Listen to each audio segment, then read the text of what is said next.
This video is a quick update for the planning team concerning CATEX 2014. Today's date is Friday the 6th, I believe. 6th, I think? Yeah. So the big picture here is we have a contract now. So the idea was to now focus on producing a workshop, okay, which will then be followed by the deliverables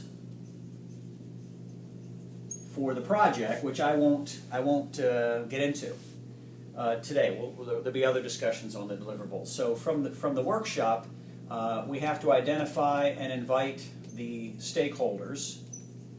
Okay, and we're looking at probably about 100. You can't do a workshop with more than and get anything done, otherwise it becomes a conference.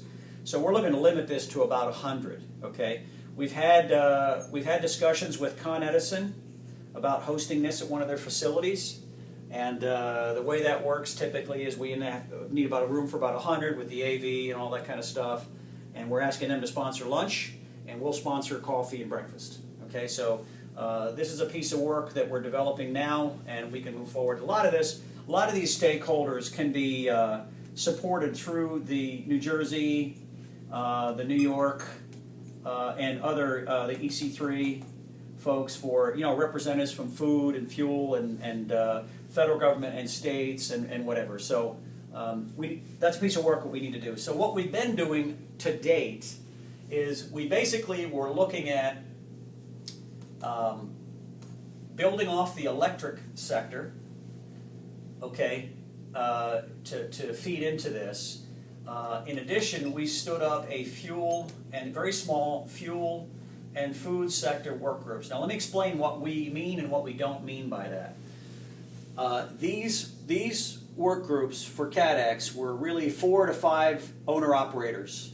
Okay, we have a bunch of those folks here, but most of the electric sector folks were down in the Mid-Atlantic area, and now we've brought in the North Atlantic Mutual Aid Group. Representatives from PICO out of Philly, Con Ed, and a few others. I'll get you the names. But we've had a meeting with the NAMAG folks. They really like the idea, and we're gonna use the same drill we did here, but we're going to incorporate and educate new folks from the Northeast as well as our stakeholders to the process, how it's used, when it's used, and we're probably going to come out of that with a couple of other new choke points to do drills on. So the whole philosophy around these work groups is, one, we keep them small. Okay. In the beginning, we want to look at sector choke points, operational choke points for the private sector, and then we want to focus on information sharing opportunities to resolve the choke points. Any more than information sharing, and we get into complex, long, extended ideas. So what we're trying to do is keep these drills to meet the following criteria. One, are they simple? Are they going to enhance operations for the private sector? Okay? And can we show results in 6 to 12 months? Right? So that's how we're going to look at how we develop these drills. And from that information sharing recommendation, we can develop and write up the drills, just like we did for the fleet working group. So we have a case study that we learned in the electric sector. We're going to expand that into the Northeast. We've added, via conference call, the fuel sector. We've got, I think, four or five people on that. Sunoco, Texas Gas and Oil Association, PBF Energy, I forget we'll provide the details on that. From the food sector, we're working closely with Wakefern Foods, Mike Ambrosio, and the New Jersey Food Council, which is Linda Doherty. We've also had the American Bakers Association. We're going to add 1 or 2 more as we build that out, but no more, on these work groups, no more than maybe 6 people, okay, for starters. So what we're going to plan to do, identify choke points, come into the workshop. We're going to explain to all the stakeholders what we're doing, what are the sector choke points.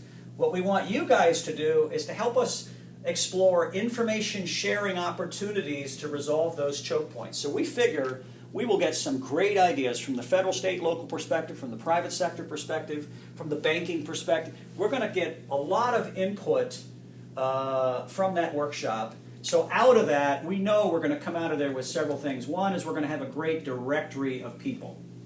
Okay, we're going to get some ideas that will lead to potential drills, right?